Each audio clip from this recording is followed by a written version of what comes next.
అందరికీ నమస్కారం అండి. Welcome back to our channel Hanvi vlogs.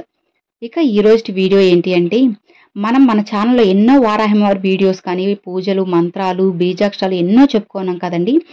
అలా చాలా మంది చేసి కొంతమంది ఫలితం పొందిన వారు ఉన్నారు, కొంతమంది పొందని వారు కూడా ఉన్నారన్నమాట. ఇక మరి మీరు చేసే తప్పులు ఏంటి ఇప్పుడు మనం ఈ వీడియోలో అయితే తెలుసుకుందాము. ముఖ్యంగా అమ్మవారి ముందు చేయకుండా 3 తప్పులైతే ఇప్పుడు నేను ఈ వీడియోలో అయితే చెప్తానండి. ఈ 3 తప్పులు చేసినట్లయితే అమ్మవారు మిమ్మల్ని అస్సలు క్షమించరు. దానితో పాటు మీ కోరికలు కూడా తీర్చరనమాట.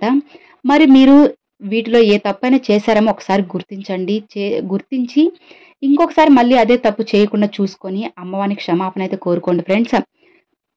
తప్పకుండా అమ్మవారు కరుణించి మీ కోరికలైతే తీరుస్తారనమాట. ఇక ఎప్పుడు కూడా అపనమ్మకంతో అయితే అస్సలు ఉండకూడదండి. అమ్మవారిని నమ్మి నమ్మకంతోనే పూజ చేసుకోవాలి. జరుగుతుందా లేదా టెస్ట్ చేసి చూద్దాంలే, వాళ్ళేదో చెప్పారు వీళ్ళేదో చెప్పారని కాకుండా అమ్మవారు ఉన్నారు, నాకు చేస్తారు, నాతో పాటే ఉన్నారు అని నమ్మి చేయండి ఫ్రెండ్స్. అప్పుడు ఫలితం అనేది ఎంతో అద్భుతంగా ఉంటుంది. రెట్టింపు ఫలితం అనేది కూడా వస్తుందన్నమాట. ఇక మరి అమ్మవారి దగ్గర మనం చేయకునే తప్పుల్లో మొదటిది ఏంటి అనంటే, చాలా మంది చేసే తప్పు ఏంటంటే ఫ్రెండ్స్, అమ్మవారికి పూజ చేసుకునేటప్పుడు ఏంటి వాళ్ళ కోరికలు చెప్పుకోవడం. అంటే మీ కోరికలు అనేటివి న్యాయంగా ఉండాలండి. అలా కాకుండా అమ్మ వాళ్ళు నాకు అన్యాయం చేశారు, వాళ్ళ కాళ్ళు విరిగిపోవాలనో లేదంటే వాళ్ళకి డబ్బులు రాకుండా అప్పుల పాలైపోవాలనో అది ఇలా కోరుకుంటూ ఉంటారండి. చాలామంది ఇలా కోరుకుంటూ ఉంటారు. అలా ఎప్పుడు అనుకోవద్దండి. మీరేం చేశారు, వాళ్ళేం చేశారని దాన్ని అన్నీ అమ్మవారికి చెప్పుకోండి ఫ్రెండ్స్. చెప్పుకోండి, కానీ వాళ్ళని శిక్షించు తల్లి, వాళ్ళకి ఇలా కాలు విరిగిపోవాలి, చేతులు విరిగిపోవాలని అని ఎప్పుడు చెప్పకూడదు అనమాట. ఇది చాలా పెద్ద తప్పండి.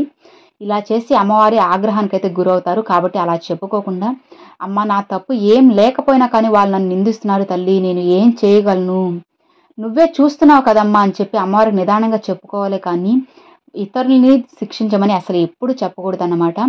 ఇలా మీరు ఎప్పుడైనా చెప్పుంటే మాత్రం అమ్మవారిని క్షమించమని కోరుకోండి. చాలా తప్పు అన్నమాట ఇది.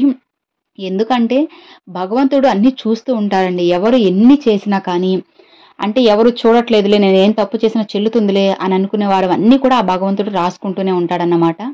కాబట్టి వీళ్ళకి శిక్ష వేయాలి, వాళ్ళకి శిక్ష వేయాలని మనం అస్సలు చెప్పనవసరం లేదు. ఆ దేవుడికి అన్నీ భగవంతుడే చూసుకుంటాడు.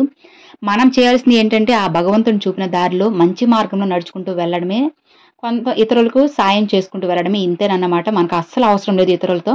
మన పని మనం చేసుకుంటూ వెళ్ళినట్లయితే తప్పకుండా ఆ భగవంతుడు మనకు మంచే చేస్తాడండి. కాబట్టి ఈ తప్పు ఎప్పుడు చేయొద్దన్నమాట. ఇక రెండవది ఏంటి అంటే, చాలామంది అమ్మ మీరు చెప్పినట్టు మేము ఇట్లాగా ఇన్నిసార్లు పూజ చేసాము అమ్మవారికి, ఇన్నిసార్లు పంచములకు చేసాము, అష్టములకు చేసాము, అమావాస్యలకు చేసాము, పౌర్ణములకు చేసాము, అయినా ఫలితం లేదే, అమ్మవారు అసలు మా కోరికలు వింటున్నారా లేదా, మేము పూజ తప్పు చేసామా అని చెప్పి ఎంతోమంది ఎంతో బాధపడుతూ ఉంటారన్నమాట. లేదంటే పూజ చేసిన వెంటనే అమ్మ నువ్వు నాకు నా కోరిక తీరుస్తావా లేదా అని చెప్పి అడగడము, లేదంటే ఇంకా ఇట్లా కూడా అనుకుంటూ ఉంటారు ఫ్రెండ్స్, మేము అమ్మవారిని కాకుండా వేరే దేవుడిని పూజించుకోవాల్సిందేమో అని ఇట్లా అంటూ ఉంటారనమాట. అలా ఎప్పుడు అనుకోవద్దండి. ఒకవేళ ఇప్పుడు మీ కోరికలు తీరలేదంటే దేనికైనా కానీ సమయం రావాలి ఫ్రెండ్స్, అదొకటి గుర్తుంచుకోండి. మీ కర్మ ఫలితాలన్నీ ముగిసిపోయిన తర్వాత మీరు అడగక ముందే అమ్మవారు ఒకటి తర్వాత ఒకటి మీ జీవితంలో అయితే జరిపిస్తారనమాట. కాకపోతే అప్పటి వరకు మనం కొంచెం ఓపికతో ఉండాలి, ఓపిక నమ్మకంతో ఉండాలి. ఇవి రెండూ లేకుండా అమ్మవారిని నిందిస్తూ చూసినట్లయితే అది చాలా పెద్ద పొరపాటు అండి. అలా ఎప్పుడు చేయకండి. నమ్మకంతోనే ఉండండి ఫ్రెండ్స్, అమ్మవారు ఖచ్చితంగా మీ వెన్నంటే ఉంటారన్నమాట. ఇక మూడో విషయం ఏంటి అనంటే, చాలామంది అనుకుంటూ ఉంటారండి, ఇంట్లో చాలామంది ఫోటోలు విగ్రహాలు కానీ పెట్టినప్పుడు వాళ్ళ ఇంట్లో వాళ్ళు వద్దు అనుకున్నప్పుడు ఫోర్స్గా పెట్టుకుంటారండి. చాలామంది పెట్టుకుంటారు. అంటే అమ్మవారు ఉగ్ర రూపం అని చెప్పి చాలామంది వద్దని చెప్పి చెప్తూ ఉంటారు. అయినా కానీ కొంతమంది నమ్మకంతో పెట్టుకున్న తర్వాత వాళ్ళ ఇంట్లో ఏదైనా చిన్న తప్పు, అంటే ఉన్నట్టుండి ఎవరికైనా చిన్నగా యాక్సిడెంట్ అవ్వడము, లేదంటే హెల్త్ అనేది బాగాలేకుండా రావడము, ఇట్లా ఏదైనా జరిగినప్పుడు ఆ ఇంట్లో వాళ్ళు ఏం చేస్తారంటే, నువ్వు అమ్మవారి ఫోటో పెట్టడం వల్ల ఇలా వచ్చింది, ముందు ఫోటో తీసేసి బయట పెట్టేసి అని చెప్పి అంటూ ఉంటారు. అది చాలా పెద్ద పొరపాటు అండి. అలా ఏం కాదు.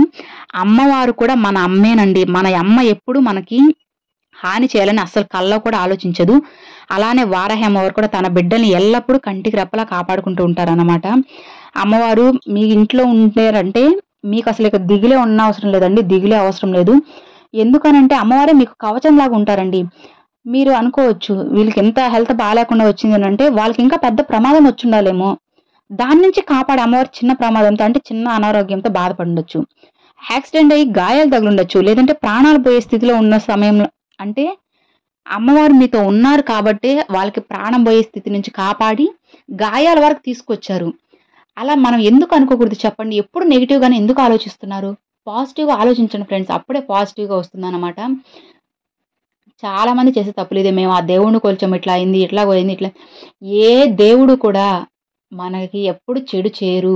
మనం నాశనం అయిపోవాలని ఎవ్వరు కోరుకోరండి. అందరూ మంచే చేయాలనుకుంటారు. కాకపోతే మీరు గుర్తించాల్సింది ఏంటి అంటే, ఇప్పుడు మీకేదైనా అపాయం కలిగినప్పుడంటే, మనం మంచిగా అనుకోవాలి ఫ్రెండ్స్. ఎందుకంటే దానికన్నా పెద్దది ఏదైనా వచ్చుండొచ్చేమో. అది మనం ఆపుకొనుంటే. మనం చూడలేదు కదా! భగవంతుడు మనకు మంచే చేస్తాడు కాబట్టి ఏది జరిగినా మంచిదే, మన మంచి కోసమే అనుకుంటే తప్పకుండా ఆ భగవంతుడు ఏదో ఒకరోజు మనకు మంచే చేస్తాడండి. ఇక ఇది ఫ్రెండ్స్ ఈ వీడియో. వారాహి అమ్మవారి ముందు చేయకూడని 3 తప్పులు ఏంటో మనం ఇప్పుడు తెలుసుకున్నాం కదా! ఈ 3 తప్పులు మీరు తెలుసుకొని మీరు ఎక్కడ తప్పు చేస్తున్నారనేది గ్రహించి, ఆ తప్పులు ఇంకోసారి రిపీట్ అవ్వకుండా చూసుకోండి. తప్పకుండా అమ్మవారు మీకు తోడుగా ఉంటారన్నమాట. మరొక మంచి వీడియోతో మీ ముందుకైతే వస్తానండి. అంతవరకు సెలవు ఫ్రెండ్స్. Thanks for watching. జై వారాహి.